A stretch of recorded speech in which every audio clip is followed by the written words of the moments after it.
bidang ilmu kesehatan atau medis. Sama seperti saya ketika kuliah hukum, saya juga sama menjadi ahli hukum. Kalau untuk jadi lawyer, advokat harus sumpah lagi, ya. Nah, apa yang kita cari di dalam kehidupan ini, setiap orang mungkin tujuannya tidak sama. Ada yang ingin cari tenang, ingin cari damai, ingin cari bahagia, ingin menjadi saudagar, ingin menjadi pengusaha seperti Bill Gates, ya, atau Warren Buffett. Bebas. Apapun bisa kita cari dalam kehidupan ini. Permasalahannya bagaimana cara kita mencarinya, mewujudkan apa yang kita inginkan itu. Ketika kita salah mencari jalannya, salah cara untuk mewujudkannya, maka yang kita inginkan, yang kita cari tidak akan didapat. Yang kita peroleh adalah penderitaan, masalah-masalah. Contoh sederhana, waktu seseorang itu single, dia nyari apa? Pasangan. Ketika sudah punya pasangan, dia pengen single lagi. Kenapa? Ternyata punya pasangan ribet, banyak masalah, banyak konflik kepentingan, begini salah, begitu salah. Seolah-olah tuh apa yang dilakukan serba salah. Dia pengen single lagi, kenapa? Single bebas merdeka, saya mau kemana aja bisa, nggak ada orang larang. Sekarang saya pulang aja telat ditanya, kamu di mana? Sudah sampai mana? Menderita. Ini kok uangmu habis buat apa? Kamu pergi sama siapa? Kok nggak balas WA-nya, nggak balas chatnya, nggak angkat teleponnya?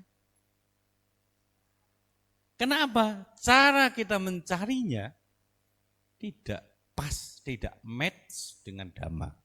Sehingga timbul penderitaan. Tidak ada masalah apapun kita cari. Ingin jadi anggota dewan? Boleh. Ingin jadi presiden? Boleh, nggak ada masalah. Apapun boleh kita cari. Tapi caranya untuk mewujudkan itu harus tepat. Oke. Setiap manusia di dunia ini mencari dan menginginkan kebahagiaan. Namun dalam proses mencarinya, manusia seringkali terjebak dalam pencarian yang keliru. Mencari kebahagiaan melalui hal-hal yang tidak tepat, yang membawa pada kekecewaan dan penderitaan atau duka. Rata-rata gitu, ada orang yang mencari jodoh. Sudah dapat jodoh ternyata enggak sesuai. Karakternya beda, sifatnya beda. Akhirnya menderita. Ada orang yang ingin mencari kebahagiaan. Sekarang saya tanya, kebahagiaan bisa dicari enggak? Kebahagiaan bisa dicari enggak kok?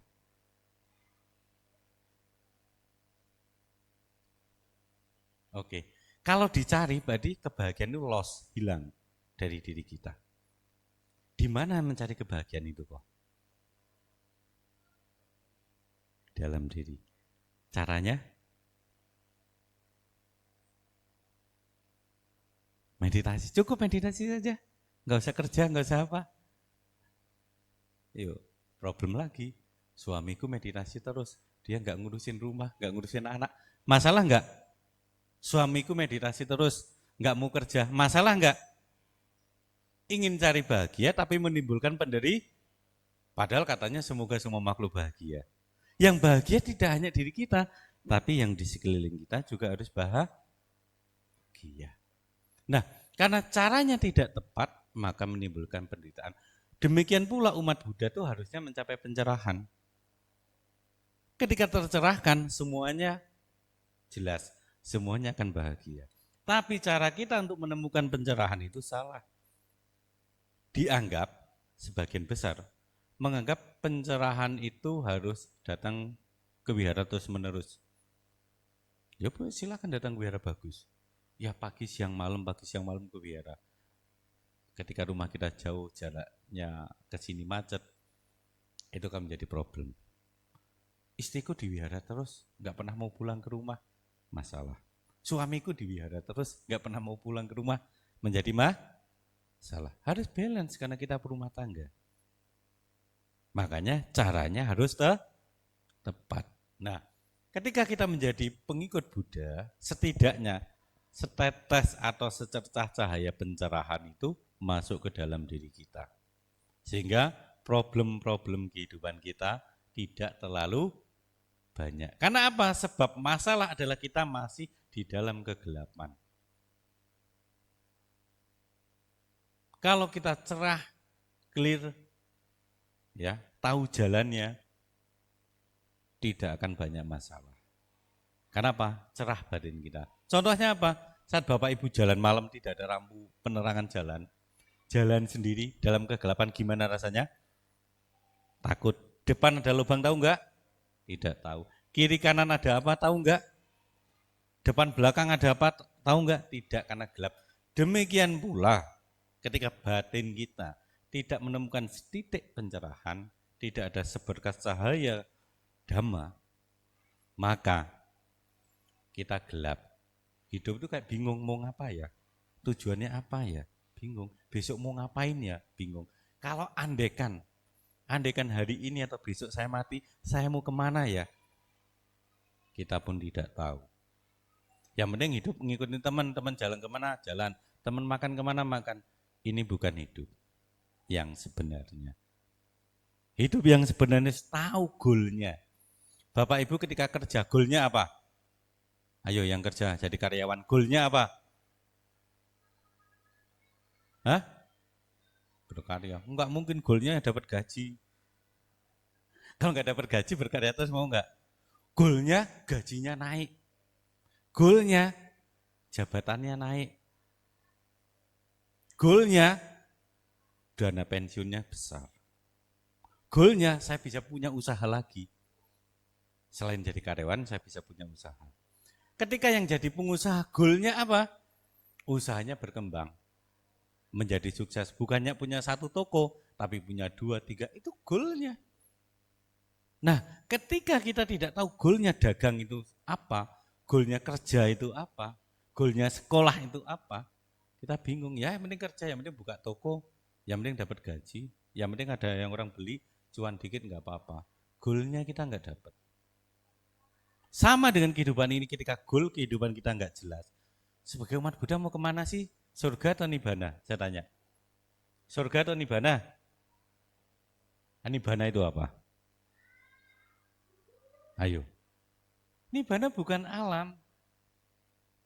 Goal kita umat Buddha itu Nibbana, yaitu sudah tidak terkondisikan lagi, alias tidak ada kegelapan batin, tidak ada kebencian, tidak ada keserakahan, aloba, adosa, amoha, Nibbana. Nibbana bukan alam, tapi di sini dicapai. Saya tidak punya rasa serakah, saya nggak punya rasa benci, saya sudah tidak ada kegelapan batin. Kenapa? Tahu ketika saya mau melangkah ke depan tuh tahu ada apa. Oh, ketika saya berbuat sesuatu saya tahu ini baik atau buruk. Masalahnya kita sekarang ini sering bingung. Apa yang saya lakukan ini baik atau buruk? Karma baik atau karma buruk aja masih bingung. Berarti masih dalam kegelapan. Goalnya nggak dapet. Padahal kita harus jelas goalnya itu kemana. Ketika sekolah, masih sekolah? Kelas berapa? Kelas 11. Goalnya apa dari sekolah? Dapat nilai bagus saja. Cukupkah? Sekarang kan nilai bisa saya dongkrak kalau saya gurunya. Saya suka sama kamu, kamu anak dari sini, saya naikin nilai kamu. Bisa enggak? Kalau saya enggak suka sebagai guru, saya kasih kamu nilai yang buruk, bisa enggak? Goalnya kamu dapat knowledge, dapat pengetahuan. Bukan sekedar nilai, karena nilai di atas paper, di atas kertas. Ya, goalnya dapat pengetahuan. Itu. Goal kehidupan kita ini yang tidak jelas, membuat tujuan hidup sebagian besar umat Buddha nggak tahu umat Buddha mau kemana. Kalau agama lain ditanya, kamu kemana Pak? Surga. Bahkan rela mati demi surga. Tapi kalau suruh mati sekarang nggak mau dia. Mau kemana? Surga. Surga. Lah umat Buddha goalnya apa? Surga atau Nibbana? Nibbana. Bebas dari loba, dosa, moha. Goalnya dalam kehidupan ini. Tercapai nggak tercapai nomor 2. Tapi saya punya target Nibbana. Gitu. Nah, setelah mati bisa ke surga, bisa ke alam mana? Terserah. Wong Nibbana sudah tak terikat. Orang mencapai Nibbana tidak terikat di 31 alam kehidupan. Next. Nah, Bapak Ibu sekalian, ya, kita ada 3 landasan yang harus kita miliki sebagai umat Buddha. Landasan yang pertama bernama sila atau moralitas. Kalau kita mau mencapai goalnya, yaitu tingkat kesucian, yang pertama adalah moralitas. Nah, mana nih? Nah, itu moralitas. Ya, goalnya yang kedua, kita memiliki samadhi. Landasan kita yang kedua, punya samadhi. Ini suka meditasi hari apa enggak di sini? Udah hanya setiap minggu 5 menit. Mindfulness-nya. Bapak Ibu tahu enggak mindfulness itu saya punya teman, coach mindfulness, ngikut dia 2 juta. Di wihara gratis enggak ada yang mau datang. Belajar mindfulness, belajar samadhi, ngikut kursusnya 2 juta. Orang banyak bayar. Di wihara disediakan gratis, ada bandenya, enggak mau ngikut. Terakhir punya panya wisdom, punya kebijaksanaan. Nah, punya kebijaksanaan ini berarti punya kemampuan analisis. Mampu memilah yang baik dan tidak baik.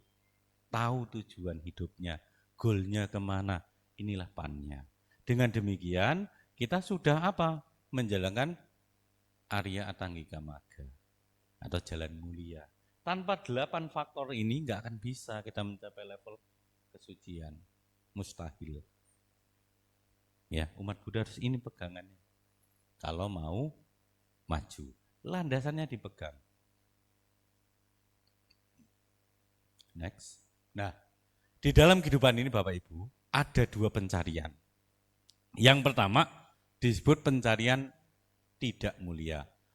Ya, anarya pariye sana. Pencarian tidak mulia, mencari ya sesuatu yang tunduk pada kelahiran, penuaan, kesakitan, kematian, kesedihan, dan kekotoran. Kondisi di mana seseorang yang dirinya sendiri masih tunduk pada kelahiran, penuaan, kesakitan, kematian, kesedihan, dan kekotoran batin, justru mencari hal-hal yang memiliki sifat yang sama, yang tidak kekal, dan membawa penderitaan. Contohnya adalah kelekatan berlebihan pada harta benda, status, pasangan, dan kesenangan indrawi. Kita semua masih terikat oleh sakit. Nanti usia tua, ya, nanti mati. Kita semua masih terikat di situ. Tapi kita juga mencarinya ke sana. Mencari sesuatu yang sama-sama menimbulkan derita. Saya punya teman, dia lagi mengalami masalah. Ya. Masalah hidupnya berat. Urusan rumah tangga, urusan ekonomi. Mencari solusinya kemana? Ke bar, minum. Dan saya pernah jemput bola dia. Saya pulang jam 3 pagi dari bar itu, pesan taksi, bawa pulang dia. Dia mengalami masalah penderitaan, tapi dengan menyelesaikannya dengan menambah penderitaan. Dia pikir dengan minum mabuk semuanya nanti kalau udah sadar, badannya sudah enak, semuanya selesai. Ternyata tidak, masalahnya bertambah. Gitu, ya. Nah, kita sering seperti itu. Lagi terlilit hutang. Sekarang orang menyelesaikan hutang dengan mencari hutang lagi. Gampang, ada pinjol, klik. Akhirnya bengkak, gali lubang, tutup lubang. Dan saya punya teman, anaknya kena itu demi lifestyle. Ini kayak seusia kamu nih. Nongkrong ke kafe kemana, ya bosi lah, ya bayarin teman apa. Pakai apa? PIN sampai 17 aplikasi. So, utangnya berapa? Totalnya 250 juta. Maknya begitu tahu itu pingsan. Jam 11 malam saya dipanggil. Di telepon suruh nyadarin maknya yang pingsan. Nopek gotiau loh. Enggak kelihatan apa-apa. Kalau dia beli mobil kelihatan mobilnya. Dia beli TV kayak gini kelihatan TV-nya ya. Lifestyle. Nonton, hangout. Kalau dia beli sepatu, masih kelihatan. Beli sepatu LV itu mahal ya, masih kelihatan. Dan itu pinjol. Saya begitu hitung pokok utangnya itu separuhnya. Ya, 100 lebih dikit. Sisanya bunganya. Menyelesaikan masalah enggak? Tidak. Ya. Ada lagi yang terlilit hutang, apply credit card.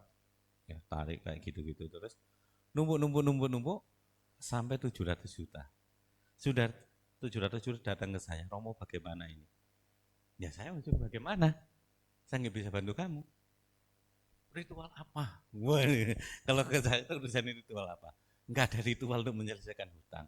Kalau ada ritual bisa menyelesaikan hutang, saya bawa Menteri Keuangan. Agar apa? Indonesia bebas hutang. Nggak ada. Apalagi pinjol, mohon maaf, alam dimensi gaibnya soalnya juga bingung. Apaan pinjol?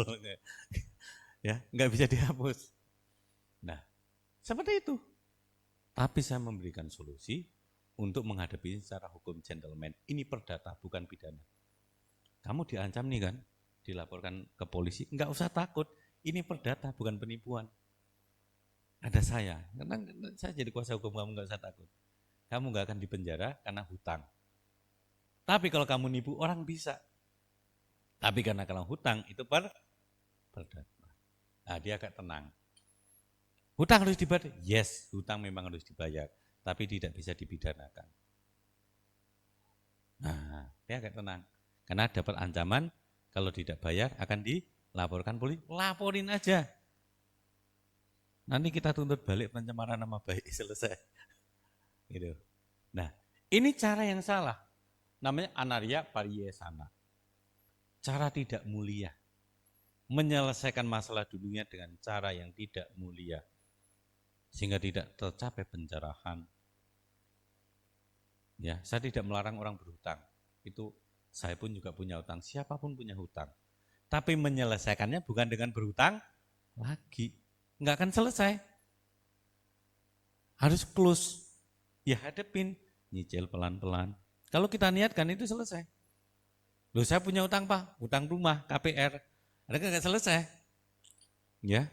Kalau saya hanya diem saja kan enggak selesai. Tapi kita effort aja, nyicil selesai nanti hutang kita. Nah yang kedua, pencarian yang mulia. Namanya Arya Pariyesana. Ini adalah ya kondisi di mana seseorang yang menyadari bahwa dirinya tunduk pada hukum alam, yaitu kelahiran, usia tua, kematian, kemudian melihat bahaya di dalamnya dan memutuskan untuk mencari nibbana. Yang tidak dilahirkan, tidak menua, tidak mati, dan terbebas dari kekotoran batin. Saya singgung tadi nibbana adalah kondisi di mana batin kita sudah tidak menyimpan loba keserakahan. Batin kita sudah tidak ada rasa benci kepada siapapun, termasuk kepada musuh-musuh kita. Orang yang paling membenci kita, kita tidak punya rasa benci, itu kita sudah selangkah maju mencapai titik pencerahan. Terakhir kita tidak punya kegelapan. Kok bisa maju sini kok? Nah ini yang mungkin depannya bisa geser. Ini masih ada 3 tempat duduk. Bisa ke sini. Ini masih ada 2 lagi. Ya. Jadi kita ketika menyelesaikan masalah, carilah cara yang mulia. Contohnya tadi ketika kita punya hutang, ya, jangan pinjol lagi. Selesaikan hutang ini satu dulu. Karena ini perkara perdata, tidak mungkin akan dipidanakan. Lalu bagaimana dengan sita jaminan? Kalau ada perjanjian sita jaminannya, kalau tidak ada tidak bisa. Karena yang bisa mengeksekusi sita jaminan adalah pengadilan. Tidak boleh. Misalkan nih, kok saya utang sama engkau, ya. Terus saya nggak bisa bayar, engkau datang ke rumah saya, ambil TV, ambil perabot di rumah saya, pidana loh kok. Nggak bisa. Kenapa? Di klausul utangnya tidak ada sita jaminan. Apalagi perjanjiannya bahwa tangan kok pinjam dong, cepet tio gitu kan. Nanti 2 bulan saya balikin. Ternyata bulan ke-6 saya belum balikin. engkau nggak bisa memidanakan saya. Karena adalah utang piutang. Dan engkau juga nggak bisa mengambil barang di rumah saya. Kalau mengambil, saya bisa laporkan. Kenapa? Tidak ada perjanjian sita jaminan. Andai kan mau menyita jaminan, engkau lapor ke pengadilan, gugat saya dulu, bukan prestasi, baru bisa. Gitu, selesaikan dengan gentle. Itu dengan caramu mulia. Jangan dengan cara yang pertama, pinjam sono, pinjam sini, nipu sono, sini. Aduh, nanti kita masuk ke lingkaran penderitaan lebih lama lagi. Selesaikan, ya kemampuan saya hanya baru bisa menyicil kemarin 2 kali, ini yang ketiganya, ini yang keempatnya. Kan kemampuan bayar. Apalagi sudah membayar 2 kali, 3 kali nggak bisa dituntut. Gitu. Kenapa? Ada itikat baik. Itu ya. Makanya ketika kita punya masalah, selesaikan dengan cara yang mulia. Jangan pusing, sudah hidup banyak masalah, pusing, minum. Tambah pusing enggak? Tambah pusing. Nanti kecanduan minuman, uangnya enggak ngumpul, habis untuk seperti itu. Masalah enggak selesai. Dan penderitaan kita akan semakin panjang. Nah, makanya ada 2 pencarian dalam hidup ini. Pencarian yang tidak mulia dan pencarian yang mulia. Kita sebagai umat Buddha harus mencari pencarian yang mulia. Menyelesaikan masalah dengan tidak menimbulkan masalah baru. Selanjutnya, ini ada 4 kualitas luhur berumah tangga. Bapak Ibu sekalian, kita ini memiliki 4 kualitas luhur sebagai berumah tangga. Harus disadari ini. Ya. Yang pertama, sada sampada, kesempurnaan keyakinan. Ya. Kita semua memiliki keyakinan pada Sang Buddha sebagai guru, memiliki keyakinan pada Dhamma sebagai ajarannya, dan memiliki keyakinan kepada Sangha sebagai penerus ajaran Sang Buddha. Dalam tafsir di Mahayana, karena saya juga belajar Mahayana, Sangha itu artinya para siswa. Kalau kita baca di ini, nama Karapata, Supatipano Bhagavato Sawaka Sangho. Ya, Sangha siswa Sang Bhagawa telah bertindak apa? Telah bertindak Supatipano Bhagavato Sawaka Sangho. Sangha siswa Sang Bhagawa telah bertindak baik, patut atau benar. Nah, Sangha itu artinya siswa. Siswa ini dibagi menjadi 2, yaitu yang pabajita, tak berumah tangga, dan garawasa yang berumah tangga. Nah, kita ini upasaka, upasika adalah siswa yang berumah tangga. Artinya kita tidak tinggal di wihara. Nah, mereka yang tidak berumah tangga tinggalnya di wihara, yaitu para bante. Siswa, sama-sama siswa. Makanya kita memiliki keyakinan kepada Sangha, Sangha siswa Sang Bhaka. Siapa dia? Penerus ajarannya Sang Buddha. Ada yang pabajita, tak berumah tangga, yaitu para bante. Ada upasaka, upasika. Kalau penerusnya hanya pabajita saja, bante saja, bisa enggak? Hanya ada bante, enggak ada umat. Bisa enggak? Enggak ada upasaka, upasika. Bisa enggak? Enggak bisa. Siapa yang ngasih makan para bantenya? Siapa nanti dana jubah ke bantenya? Ayo, Bang Bante boleh kerja? Oh boleh. Gitu kan? Oh bantenya nggak ada yang ngasih jubah tak kerja gitu kan? Nggak bisa. Ya. Karena itulah Sangha, siswa Sang Buddha itu ada yang pabajita, ada yang tidak pabajita, yaitu garawasa, seorang berumah tangga. Dan itu siswa, karena saling melengkapi.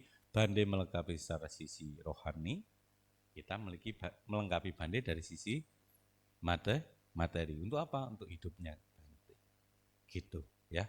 Maka keyakinan kita yang pertama harus sempurna kepada Sang Buddha sebagai guru, kepada Dhamma sebagai ajarannya, dan kepada Sangha sebagai para penerus ajaran Sang Buddha.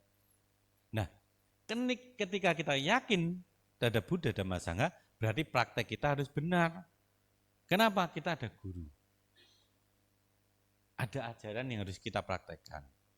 Kita pulang dari wihara membawa 3. Membawa dana, membawa sila, membawa meditasi, bhavana. Kan di sinilah dana, sila, bhavana. Dana makan pagi atau ke kotak dana, ya. Itu kita berdana. Sila tadi mengucapkan 5 sila, berusaha di sini menjalankan 5 sila, walaupun hanya 1 jam, 2 jam di wihara, tapi Bapak Ibu semua menjalankan 5 sila. Nggak ada yang bunuh, nggak ada yang berani bunuh di wihara. Ada nyamuk aja. Coba kalau di rumah ada nyamuk. Semut. Di wihara ada semut. Semut. Di rumah semut. Kecoa semprot. Di rumah. Di wihara nggak berani kan? Berarti kita di wihara menjalankan apa? Sila, tidak membunuh. Ada yang berani mencuri di wihara? Sila kedua dilanggar? Nggak berani. Barang siapa ya? Ini barang siapa ya? Tapi kalau misalkan di luar wihara, orang ya, nggak ada. 3 asusila. Ada yang berani asusila di wihara? Nggak berani. Tapi kalau di luar, kita laki ya. Lihat yang sesuai dengan pikiran kita. Aduh busik budeng gitu kan. Kita gitu. Tapi di wihara berani nggak?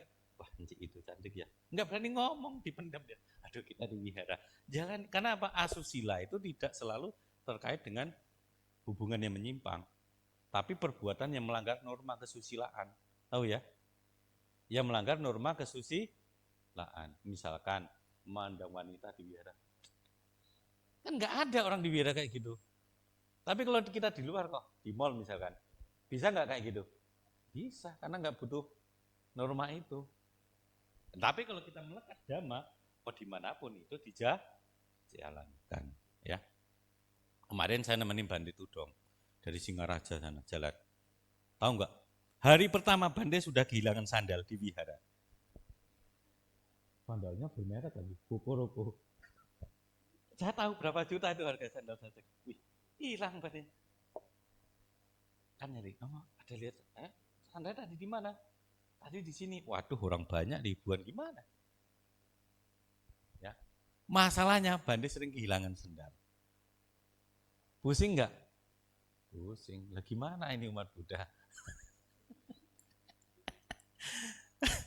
Di wihara. Hilangnya bukan di luar wihara. Ada. Berarti nggak melekat 5 silanya.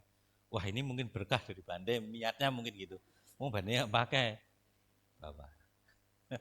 Karena ada, ini habis Bande makan siang, udah kita makan ini berkah. Ya mungkin ini sendalnya Bande berkah ini saya bawa. Ya. Kemudian yang kedua adalah sila sampada, kesempurnaan sila. Karena kita punya keyakinan, maka yang kedua akan jalan silanya. Tapi kalau keyakinan kita lemah, maka sila kita akan lemah, tidak akan kuat. Kuatnya sila kita karena keyakinan kita kuat. Saya sangat yakin terhadap dhamma ajaran Sang Buddha, maka moral saya 5 sila itu akan kuat. Di wihara ini ada yang selama kita puja bakti yang berani bohong enggak? Melanggar sila keempat?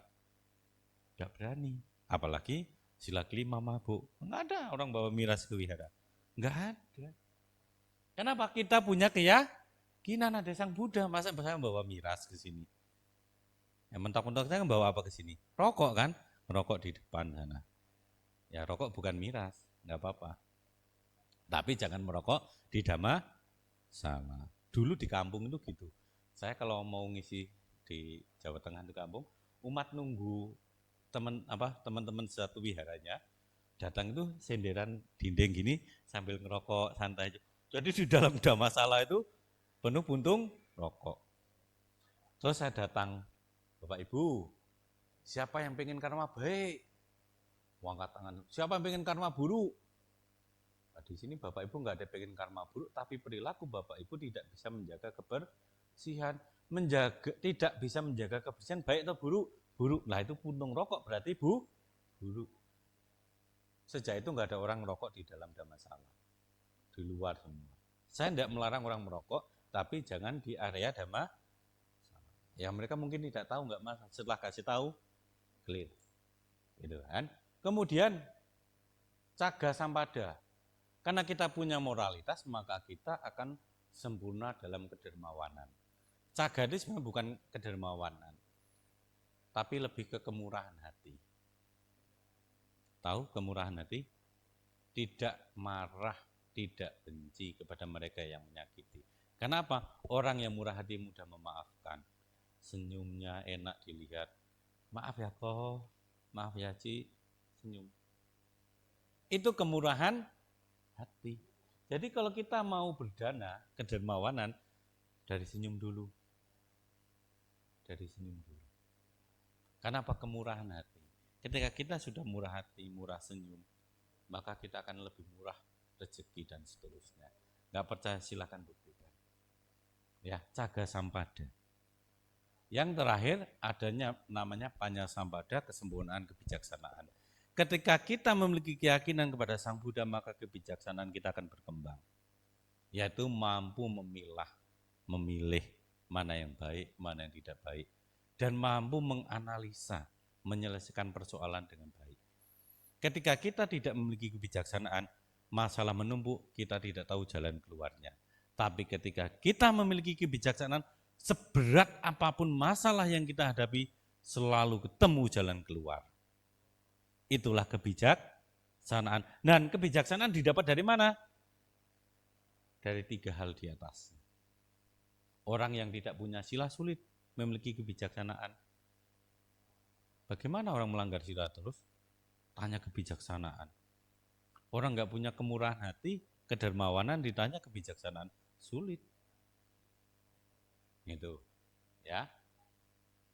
Ini 4 kualitas kita sebagai berumah tangga.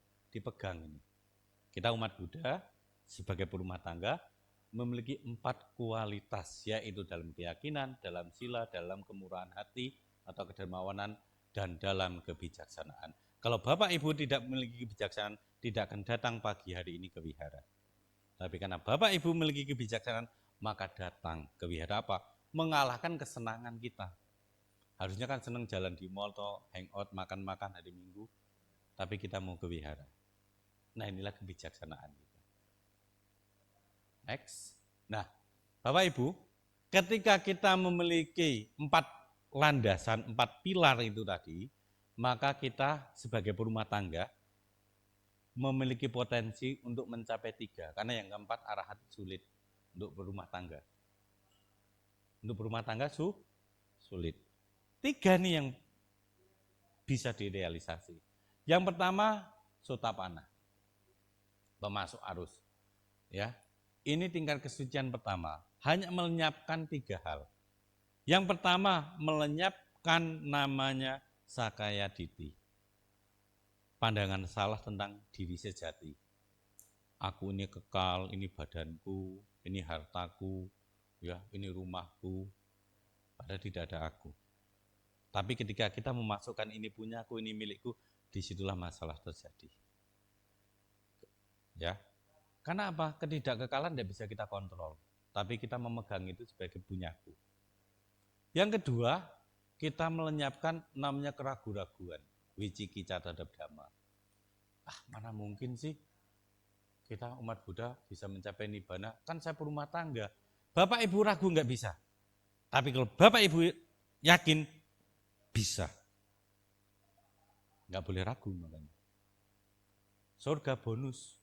Surga level 1 sampai 26 itu bonus. Setelah kita meninggal. Tapi nibbana bebas loba dosa moha harus kita usahakan. Gitu, ya. Terakhir, tidak melekat kepada upacara-upacara tahayul, ya. Upacara-upacara yang katanya bisa bikin sukses. Ini ada tempat keramat, ke sana yuk. Ini ada blessing, kalau di blessing nanti bisa jadi laupan semua. Karma orang nggak bisa.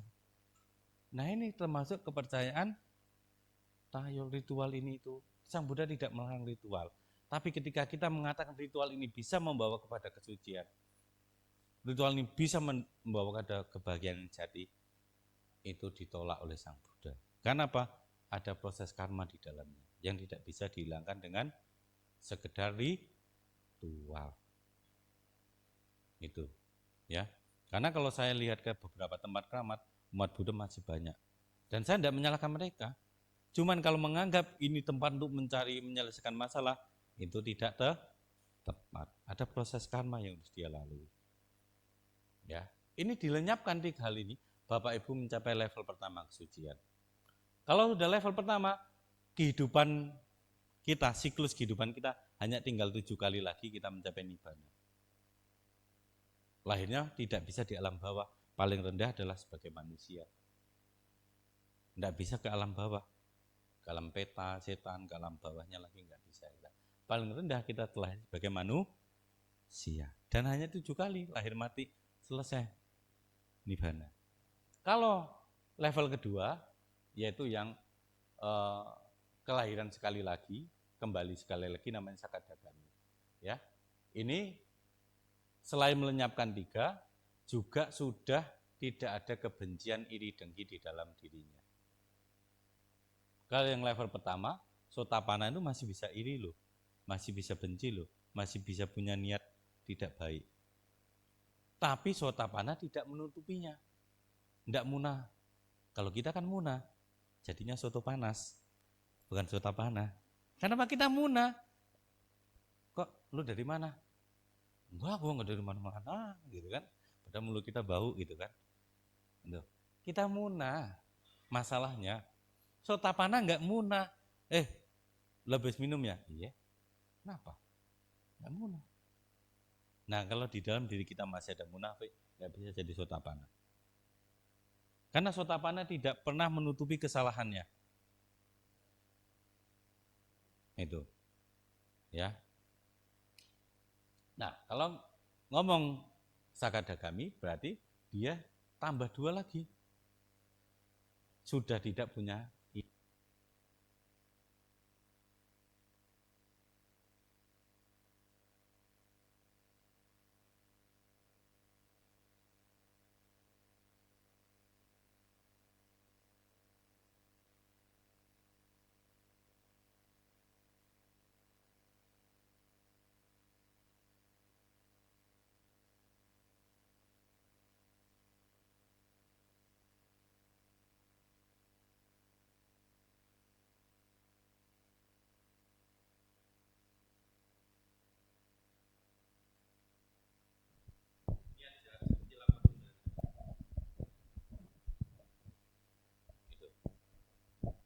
Nah, inilah potensi tingkat kesucian yang bisa kita raih sebagai berumah tangga. Contohnya banyak siswa Sang Buddha.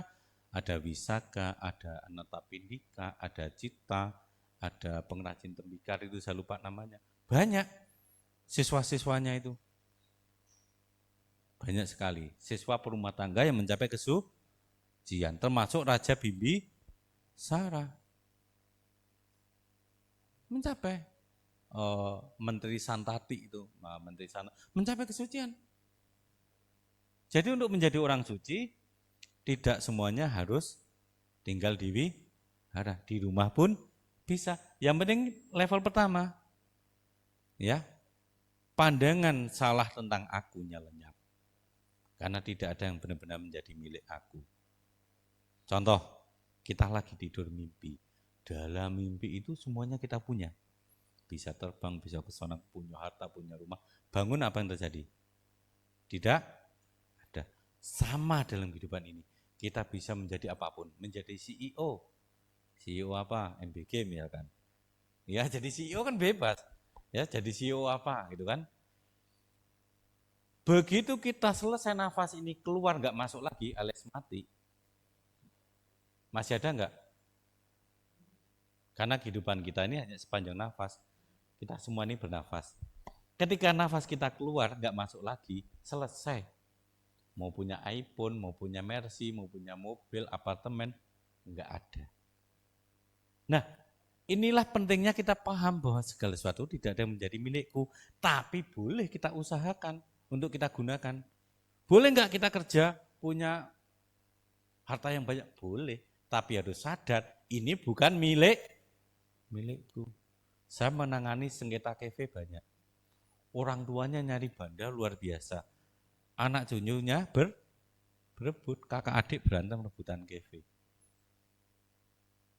Karena orang tuanya lupa ngajarin dhamma bahwa ini bukan milikku. Karena tidak ada orang yang keluar angkasa atau mati membawa serta hartanya. Astronot itu bisa ke bulan, ke Mars katanya. Ya, bisa sampai planet Mars.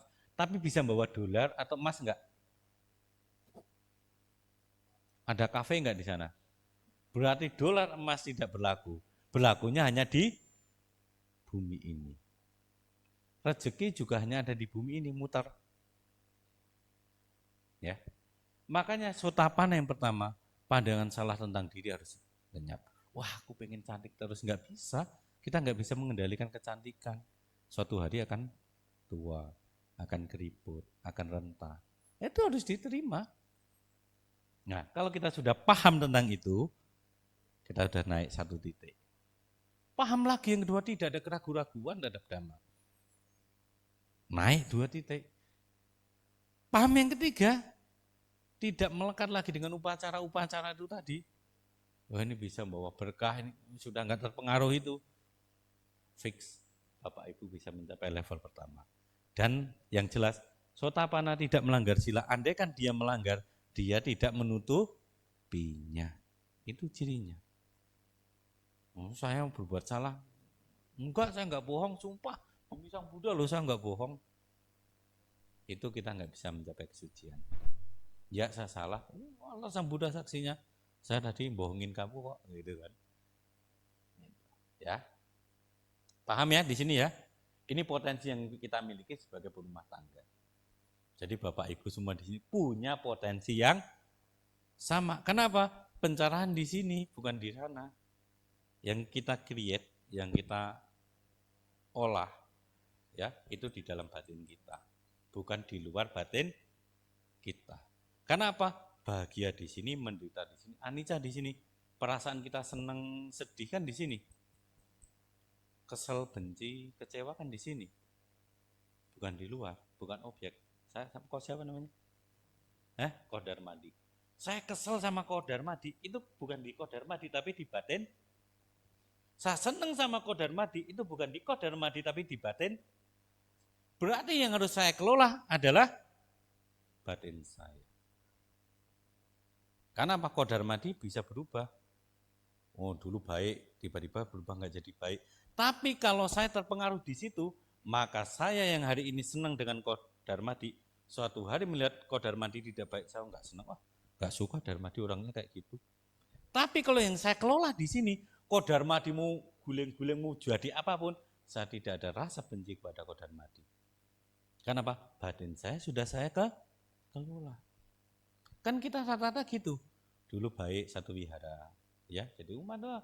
Ayo Cik, kok makan. Suatu hari kita timbul masalah, kemudian aku nggak mau sama dia. Oh kemana? Dana makan pagi ke Bante, nggak mau ketemu dia. Berarti kita belum bisa manage sini. Kita suka tidak suka tergantung objek. Padahal yang harus kita kelola bukan objeknya sana, tapi yang di sini diri kita. Nah, untuk mencapai kesucian pertama di situ, saya ketemu orang tuh 1001 macam aneh-aneh, punya masalahnya aneh-aneh. Ketika cerita masalahnya untuk saya berikan solusi, dia juga nggak jujur. Ayo, coba. Apakah saya harus membenci marahin dia? Kamu ini nggak jujur? Nggak perlu.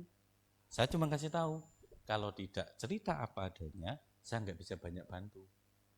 Nanti saya tidak tahu celah hukum mana yang harus saya ambil. Kalau ke sini kamu mentok, ke sini kamu mentok. Lalu kalau konsultasi untuk masalah hukumnya buat apa? Karena aku nggak bisa kasih solusi karena sini situ mentok. Cobalah jujur, selesai. Nggak perlu saya marahin. Cerita soal begini-gini. Oh ya, berarti kalau gini ini nggak bisa dipakai. Pakainya yang ini ya. Kita kan sesuai pasalnya. Oh ya, selesai. Gitu, ya. Ini potensi kita. Next, ya. Implementasi dalam kehidupan modern. Jadi Bapak Ibu, ajaran Sang Buddha tadi yang untuk mencapai level-level kesucian dari kita sebagai rumah tangga bisa kita implementasikan di dalam kehidupan kita yang modern ini. Ya, ajaran Sang Buddha itu up to date, alias menyesuaikan dengan keadaan. Ya, konteksnya memang 2600 tahun yang lampau. Tapi realitasnya 2600 tahun yang lampau namanya ketidakkekalan sampai hari ini masih berlaku tidak?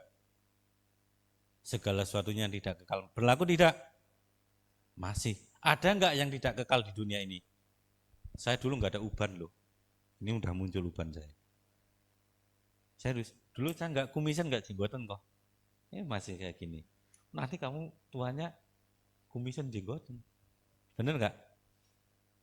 Nanti kumisan jenggotan bener enggak? Enggak. Nah, itu udah tumbuh kumis. Berubah. Anicca tidak kekal, berubah. Duka, sesuatu yang tidak memuaskan ada di dalam diri kita enggak? Yes. Enggak puas nih.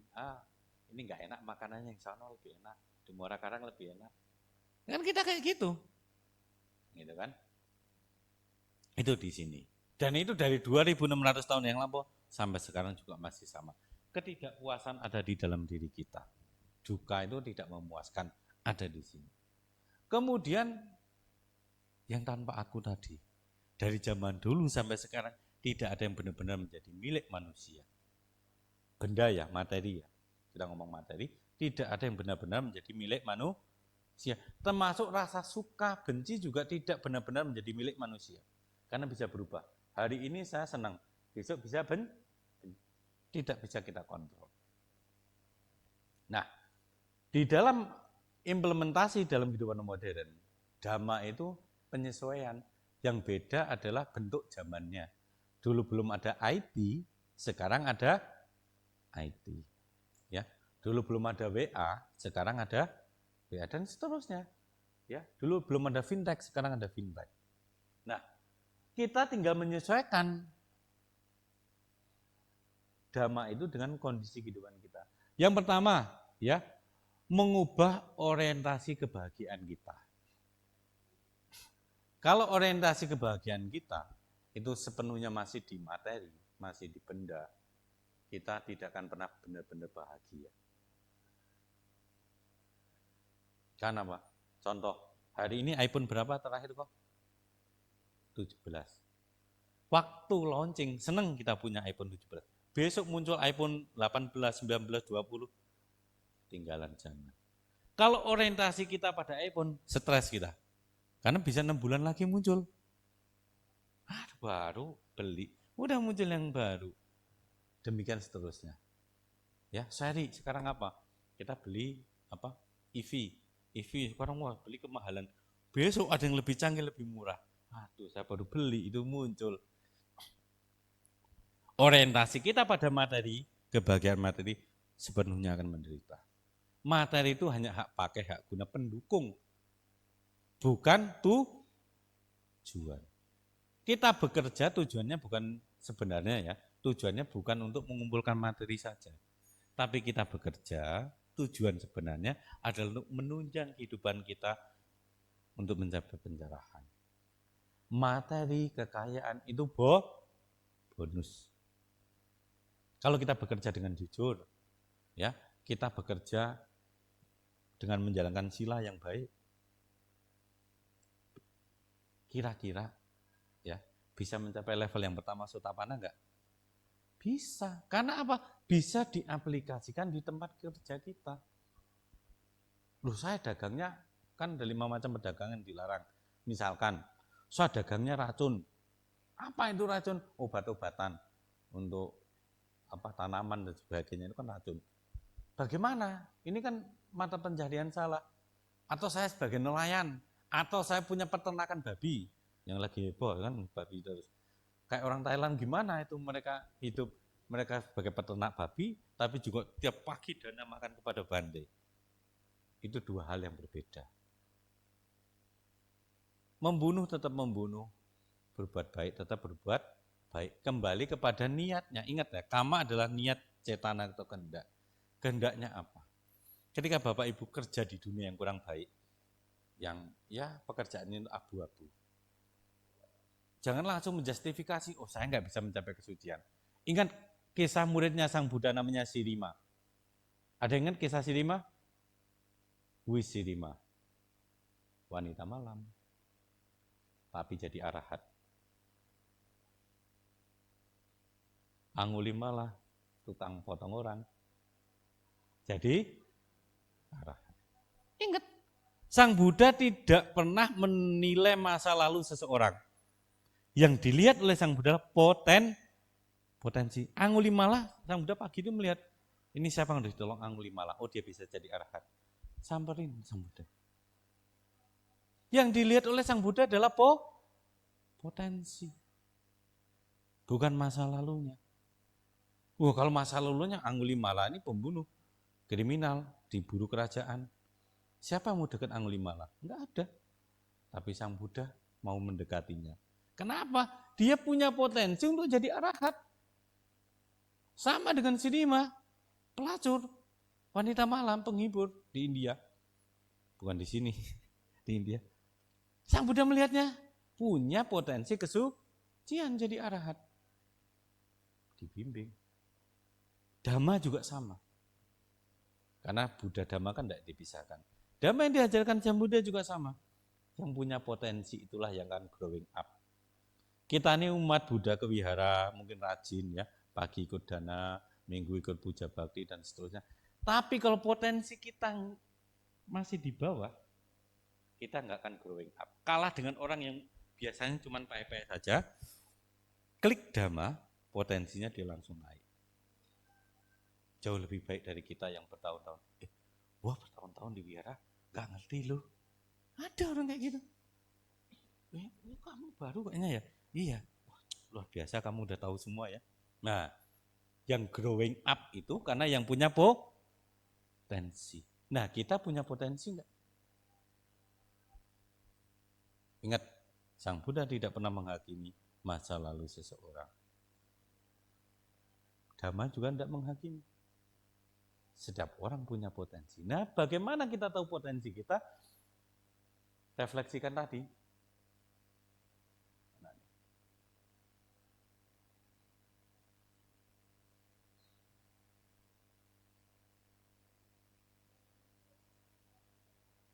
Nggak bisa.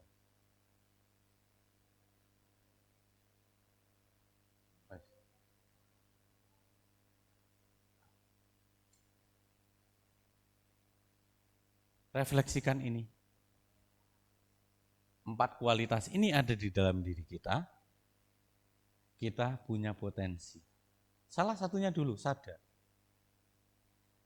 Ada kisah dalam Vemanika Peta itu, ada seorang penjahat yang tiap hari uposata dia libur. Dari tanggal 1, 8, 15, 22, dia libur jadi penjahat. Atasilah di wihara. Mati, setelah matinya Sang Buddha ditanya, ini menurut Sang Buddha kemana nih orang ini setelah mati? Oh dia ada di Vemanika, alam Vemanika Peta. Tiap jam 6 pagi sampai jam 6 sore, ya dia di alam dewa. Dan begitu jam sebaliknya, dia di alam peta setan. Kenapa? Separuh ada kebajikan, separuhnya ada keburukan. Kebajikannya apa? Menjalankan sila. Penjahat tiap hari uposata, ke wihara atas sila, meditasi, dengerin khotbah Sang Buddha. Matinya Vemanika, separuh alam dewa, separuh alam gantian aja. Gitu. Kenapa dia bisa gitu? Dia punya keyakinan yang pertama. Dia punya sila walaupun bolong-bolong. Ya, dia punya kemurahan hati dan punya kebijaksanaan. Kenapa? Tiap uposata dia ke wihara. Dia tahu dia perbuatannya salah, tapi belum bisa meninggalkannya. Belum bisa melepas itu. Belum ada penggantinya itu mata pencahariannya. Tapi ada sedikit kebijaksanaan. Berhenti tiap di hari uposata. Sama ketika Bapak Ibu mungkin kerjaannya mata pencahariannya abu-abu atau jadi tukang jagal. Berhentilah di hari uposata. Inilah potensi yang bisa kita create, yang bawa kita growing up untuk mencapai level kesucian ini. Ya.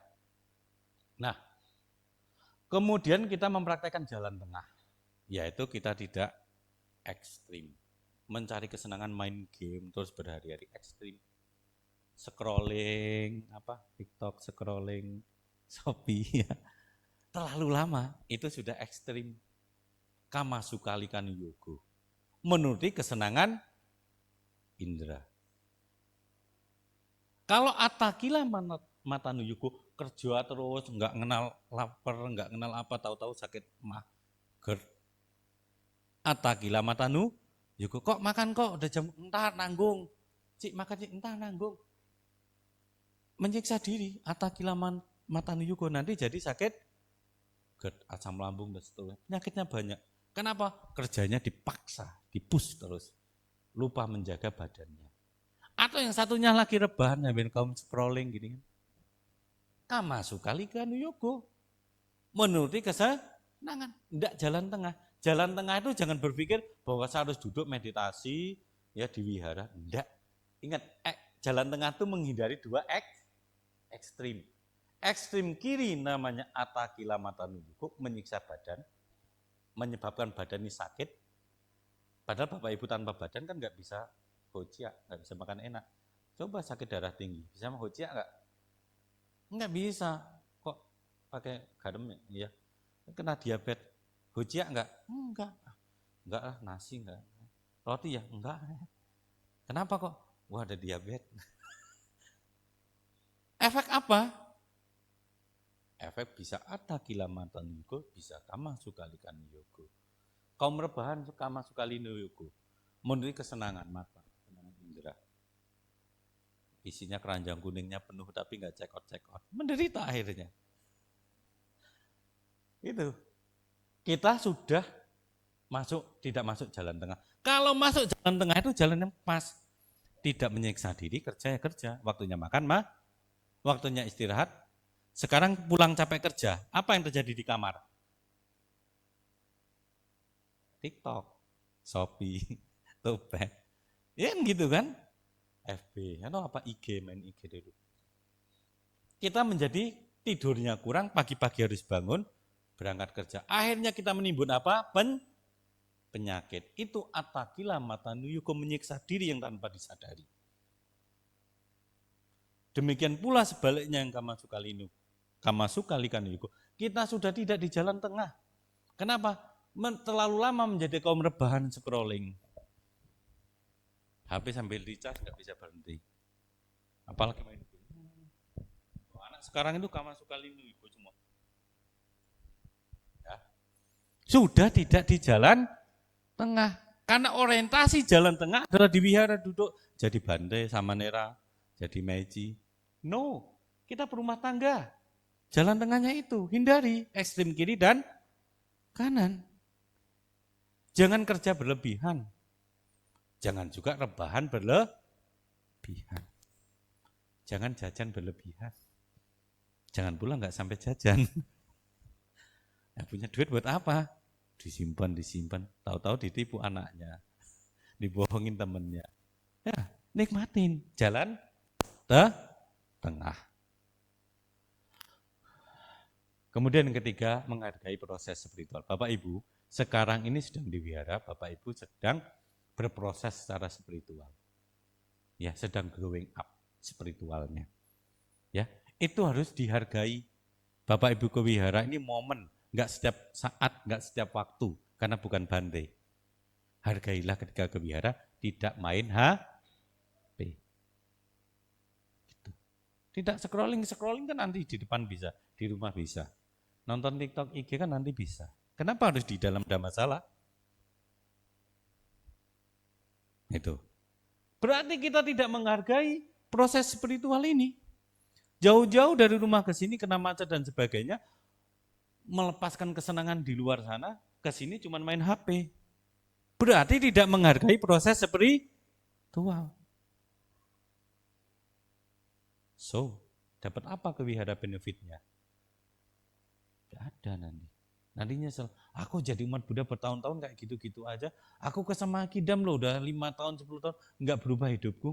Yang disalahin wiharanya, disalahin bandenya, disalahin Sang Buddha. Padahal kita yang tidak pernah menghargai proses spiritual. Di sini lo berlatih spiritual 1 jam, 2 jam. Cobalah hargai itu waktu itu. Kenapa? Besok belum tentu kita masih hidup. Pulang dari sini belum tentu juga kita masih umur panjang. Kalau nafas kita sekarang keluar gak masuk lagi, selesai. Yo, hargai proses spiritual ini. Hargai waktu ini. Ya, karena waktu itu sangat berharga, tidak bisa kita kembali. Ada yang bisa kembali ke 5 menit yang lalu? Bisa? Saya mau balik dong ke 5 menit yang lalu, duduk dirubah. Kita terus maju. Ya. Oke, jadi orientasi kebahagiaan itu kita harus ubah, jangan ke materi, ya. Pemuasan indrawi, stres kerja itu juga harus kita kendalikan, ya. Kemudian kegagalan dan ketekunan spiritual juga harus balance. Makanya kalau ke wihara, gunakanlah waktu itu dengan maksimal. Karena apa? Tidak setiap saat kita bisa ke wihara. Karena kita kerja, kita berumah tangga. Ada hal yang harus ditanggung. Gitu. Kok Darmadi ini punya keluarga, ya, punya istri. Ada istrinya di sini, ada anaknya di sini. Tanggung jawabnya besar toh.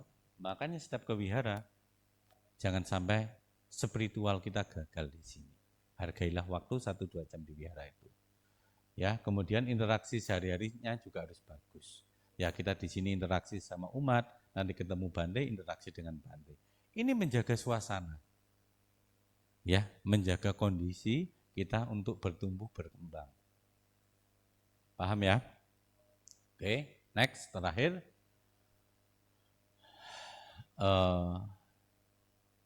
Dalam kehidupan ini, tidak ada yang tidak bisa kita capai atau tidak ada yang bisa kita raih. Ya, semuanya membutuhkan proses. Untuk itu, Bapak Ibu yang sudah datang ke wihara, hargailah proses itu. Hargailah momen itu, kesempatan baik itu. Karena di luar sana ada teman kita yang sakit tidak bisa ke wihara. Dia pengen mendengarkan dhamma, dia tidak bisa ke wihara. Dia di rumah, kakinya sudah susah jalan, tidak bisa ke wihara. Ya, walaupun mendengarkan wihara sekarang di online itu bisa 24 jam, tapi momen kumpul sini kan nggak didapat. Ada nggak orang yang di rumah dapat momen seperti ini? Memiliki energi vibrasi yang sama. Ada nggak? Ini ada, misalkan live, ya. Ini live nggak? Record. Ya, misalkan live. Nonton YouTube. Dapat nggak momen seperti ini? Nggak dapat. Ini yang membuat kita tumbuh berkembang. Yang buat spiritual kita up. Di rumah beda. Mau tengok kiri kanan, nggak ada orang. Mau tanya siapa, senyum sapa sama siapa, enggak. Mau praktek senyum aja susah sama siapa. Senyum sendiri. Nah, nggak bisa, nggak dapat pahala senyum sendiri. Karena senyum orang lain kan ada orang lain merasa senang, jaga kemurahan hati. Gitu, ya.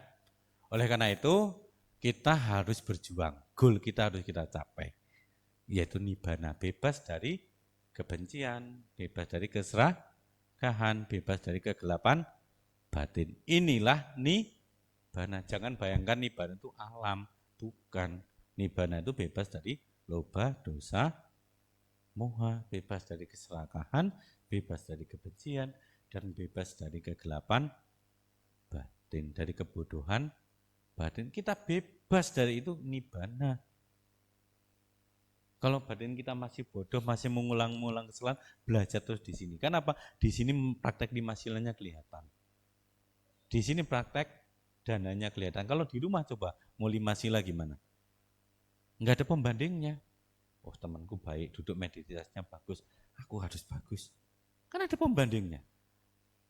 Makanya di wihara kita tumbuh spiritualnya, tumbuh moralitasnya, juga harus maju. Ya, ingat, goal kita sebagai umat Buddha bukan sekedar surga, surga itu bonus setelah kita mati. Kesadaran kita yang menghantarkan ke sana. Tapi di dalam kehidupan ini, nibbana harus kita capai. Yaitu bebas dari keserakahan, kebencian, dan kebodohan atau kegelapan batin. Itu saja goal kita.